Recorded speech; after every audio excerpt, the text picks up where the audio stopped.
Nama saya Abdul Majid dari generasi Baby Boomer.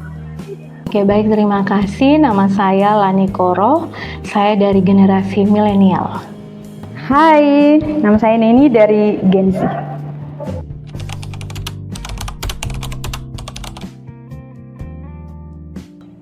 Mandiri. Kalau diminta mendeskripsikan generasi milenial dengan satu kata, generasi milenial itu generasi kuat, generasi petarung. Satu kata untuk Gen Z, multitasking.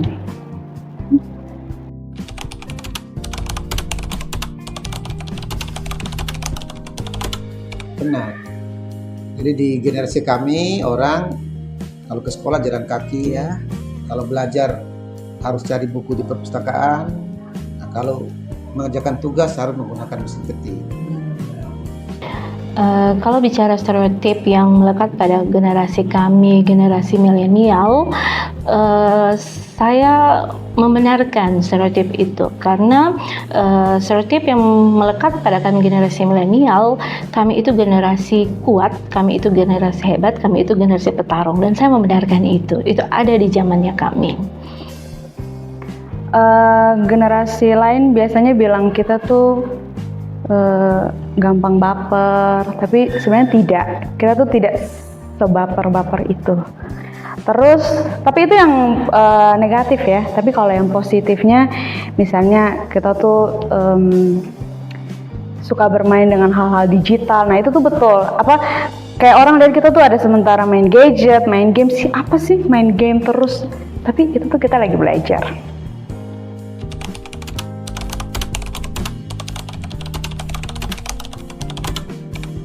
Sebenarnya tidak juga. Karena setiap generasi itu punya masa masing-masing.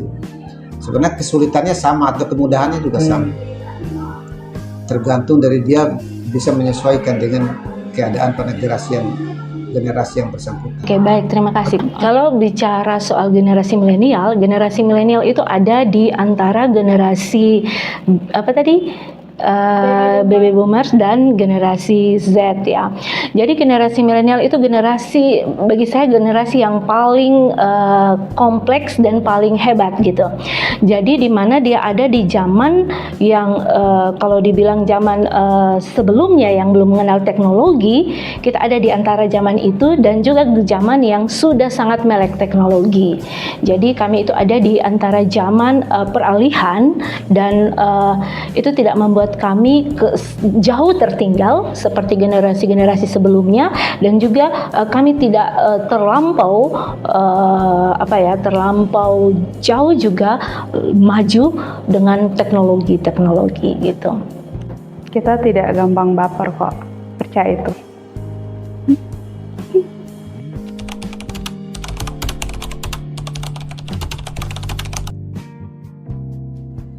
Kalau di era kami itu pekerjaan. Kalau orang sukses, dia mendapat pekerjaan atau mencapai cita-cita dalam suatu pekerjaan, dia sukses. Terutama jika dia menjadi PNS, itu dianggap dia sukses. Kalau menurut saya di generasi saya sih sebenarnya kebahagiaan ya Kak ya, kebahagiaan karena pekerjaan di generasi saya saat mencari pekerjaan tidak serumit mencari pekerjaan saat ini. Juga kalau selain kebahagiaan, pekerjaan dan kebebasan juga tidak gitu. Kami hidup di zaman yang tidak sebebas zaman generasi Z saat ini gitu. Kalau Gen Z definisi suksesnya itu pasti kebebasan. Kebebasan, lalu yang kedua kebahagiaan.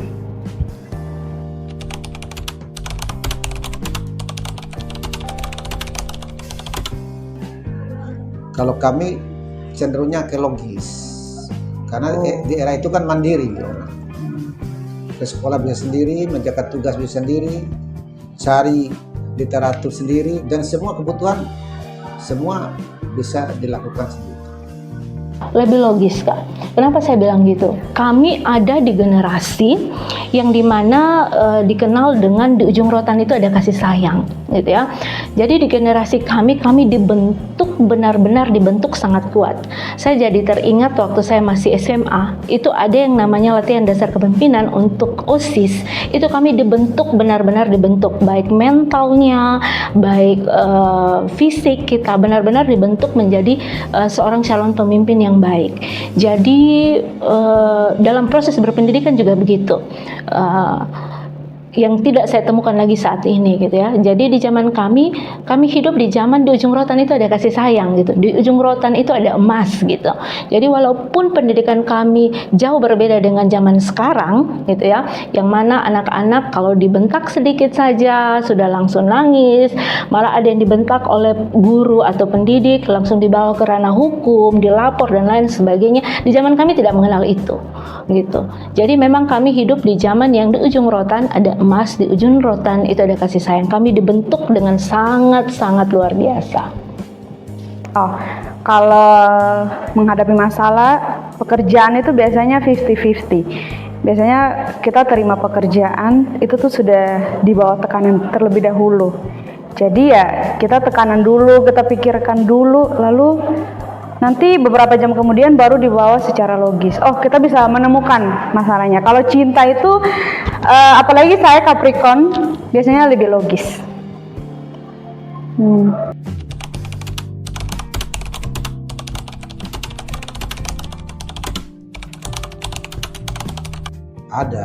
Ada kesamaannya. Kesamaannya kan pada setiap generasi itu kan ada eranya masing-masing. Misalnya di kami dulu itu kan sesuai dengan era itu. Sekarang dia menggunakan atau berbasis teknologi. Dia juga harus berjuang menggunakan atau berdasarkan atau berbasis teknologi itu.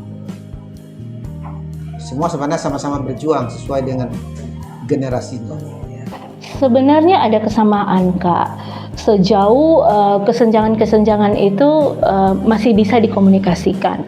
Tetapi kalau saya lihat memang kesenjangan-kesenjangan itu hanya muncul karena perkembangan teknologi, gitu ya, dari antara generasi sebelumnya, generasi milenial dan generasi Gen Z saat ini ya. Itu hanya pada perkembangan teknologi. Kalau yang lain saya rasa selama masih bisa dikomunikasikan tidak jauh berbeda. Kalau menurut saya Gen Z dan milenial itu masih bisa ditemukan ya kesamaan berpikir. Meskipun ya kita memang lebih, orang bilang out of the box. Tapi kalau milenial minta maaf, baby boomer minta maaf, mungkin agak sedikit lebih kaku ya cara pemikirannya.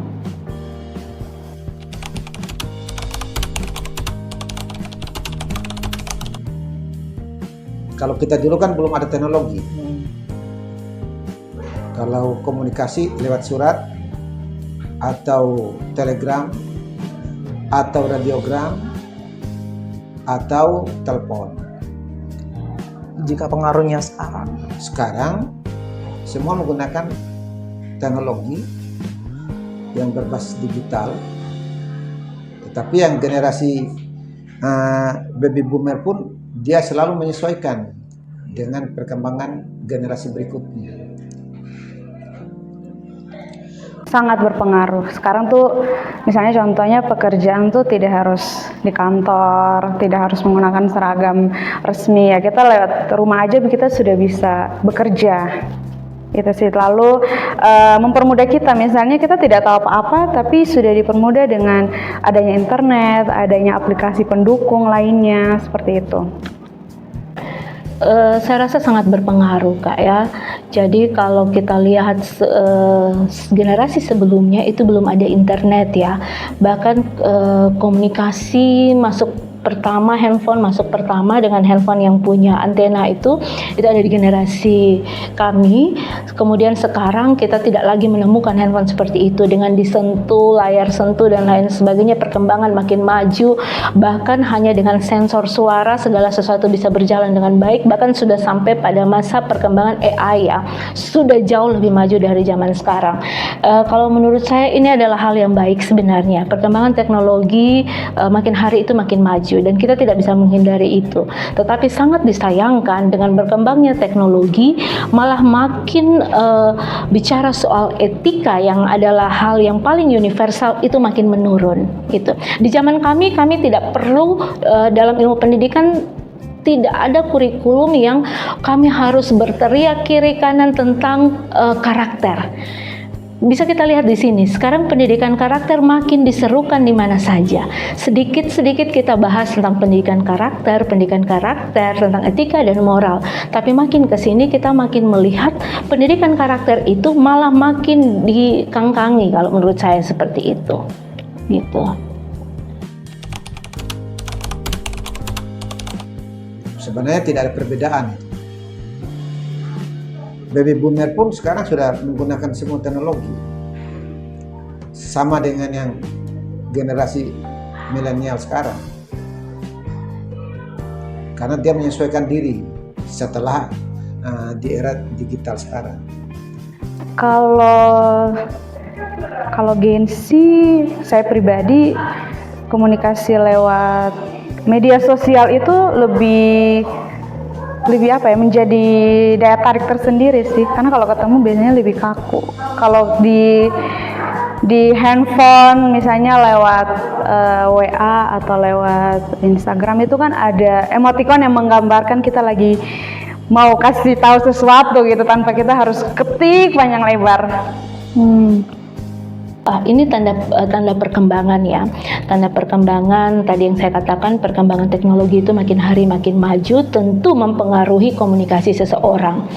Di zaman sebelum kami, sebelum zaman milenial, orang lebih banyak berkomunikasi secara langsung, verbalnya disampaikan secara langsung. Bahkan kalau kita bertemu dengan orang-orang generasi sebelum generasi saya, generasi milenial, pasti lebih banyak juga komunikasinya secara langsung. Berbeda dengan kami yang hanya mengirimkan pesan gitu ya, baik lewat WhatsApp. Dulu sebelum WhatsApp ada BBM gitu ya. Tetapi ini tentu sangat berpengaruh, Kak. Kalau kita lihat zaman sekarang itu masih juga ditemukan kita antar generasi ataupun yang ada di generasi saya itu akhirnya komunikasi itu mati gitu. Komunikasi verbal itu mati. Orang lebih banyak langsung berkomunikasi via media, entah itu WhatsApp, entah itu IG dan lain sebagainya. Nah, komunikasi ini akhirnya seperti apa yang kita sering mendengar bahwa menjauhkan yang dekat dan mendekatkan yang jauh. Jadi kita duduk bersama pun ada 2-3 orang tapi masing-masing sibuk dengan handphone sendiri gitu.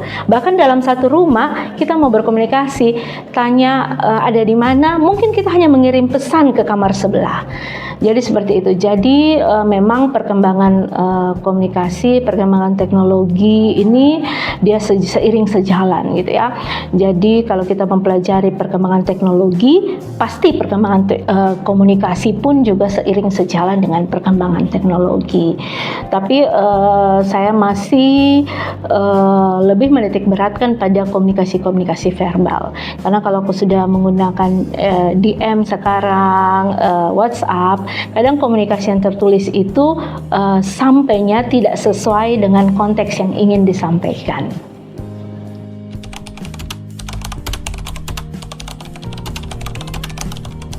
Oke, saya hanya mau bilang ke generasi Z bahwa semakin berkembangnya teknologi, semakin berkembangnya ilmu pengetahuan, tetapi satu hal yang pasti bahwa teknologi tidak mampu membeli rasa kebahagiaan, karena sesungguhnya kebahagiaan itu tetap ada pada sentuhan langsung dari manusia.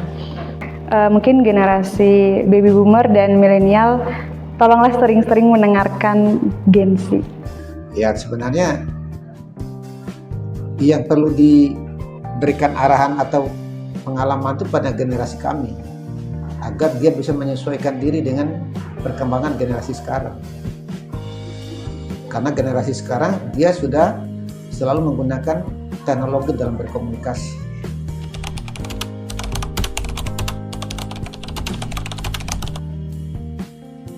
Dia menggunakan teknologi. Itu bisa internet, kemudian bisa aplikasi-aplikasi di dalam teknologi. Saya kalau dibicarakan dari ingin belajar dari generasi lain, saya ingin juga belajar dari generasi sebelumnya. Dari generasi sebelumnya, kehangatan, kasih sayang, kebahagiaan dalam sebuah rumah itu berbeda dengan generasi-generasi yang mulai mengenal teknologi. Mulai ada jarak antara suami dan istri, bapak dan anak, mama dan anak, karena sesuatu bisa hanya disampaikan lewat pesan WhatsApp dan lain sebagainya. Mungkin seperti seorang ibu ingin menghadirkan makanan di meja makan untuk dinikmati anaknya, dia tidak perlu lagi repot memasak, dia bisa memesan lewat GrabFood dan lain sebagainya untuk disajikan di meja makan. Tetapi kehangatan dalam rumah tangga itu, dalam sebuah rumah itu bisa dirasakan, itu kita banyak belajar dari generasi sebelumnya gitu. Dan kalau saya mau belajar dari generasi Z, bahkan sekarang generasi Alpha, itu saya ingin belajar tentang perkembangan AI. Perkembangan AI saat ini sangat maju dan sungguh-sungguh pesat. Bagaimana bisa menghadirkan memori yang sudah lama ditinggalkan kembali hadir lagi sebagai memori yang begitu dirindukan. Jadi banyak hal ya yang kami ingin pelajari tentunya di generasi saya, seperti itu yang tadi saya jelaskan. Kalau dari baby boomer mungkin semangat untuk belajar karena suka baca buku kan baby boomer itu kan belum ada kemajuan internet, jadi daya juang mereka untuk mau cari buku, mau belajar, mau ingat sesuatu, mau tahu sesuatu lewat hal-hal yang sebenarnya mereka tuh keterbelakangan, itu tuh perlu dipelajari sih dari Gen Z. Terus untuk milenial, karena kita hidupnya tidak terlalu beda jauh, mungkin belajarnya jangan malas sih, karena milenial kan tidak malas ya. Kalau Gen Z kan karena semua sudah dipermudah, agak malas.